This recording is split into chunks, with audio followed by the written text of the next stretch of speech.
this multi-channel, multi-touch, multi-decision maker world. How valid of a concept is last touch attribution?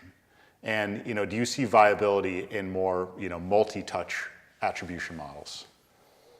Frankly, last touch attribution is from yesterday. I don't think there is value to last touch attribution based on certain use cases that you're trying to solve for.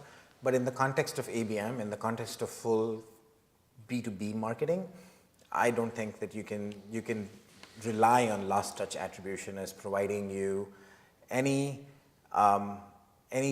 defensible metric, right? So I'm not saying that you shouldn't look at last touch. It certainly provides you value. It tells you which is the channel through which the actual conversion is happening. But that doesn't mean that that's the channel that is driving the conversion. The driver of the conversion might be happening somewhere else. So we are in the world of multi-touch attribution. We absolutely are. We have the methods, the processes, and the technologies now available to get much closer to actually solving for multi-touch attribution. We have many smart minds building out identity graphs and people graphs and business graphs. I mean, Dun & Bradstreet builds business graphs day in and day out. Leveraging those is what is going to help solve for multi-touch attribution. And I think for all of us, as we are talking about becoming more and more effective in running marketing campaigns, we absolutely should be focused on how we can manage multi-touch attribution better. How about you, Niraj? So as we're moving away from this antiquated idea of last touch attribution, where do you see the practice of attribution going next?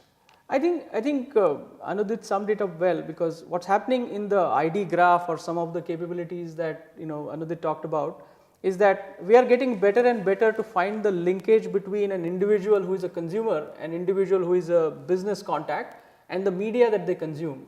And because that is getting better, now you are having multiple channels or touch points that you can think of interacting with your customer.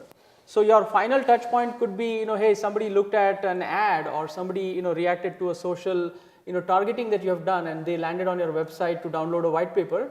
But that could be a result of many other campaigns that you have run, or many other efforts that you have taken to actually go in front of them. Maybe have them come and attend a webinar, or maybe have them attend some charity function that the organization has done or whatnot.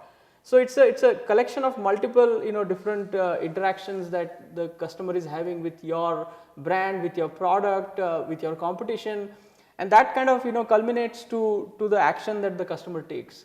And that's why the cross device is not only going to be more important, but it will be further challenged by the fact that we will get better and better to find the link between the person and the media that they consume going forward.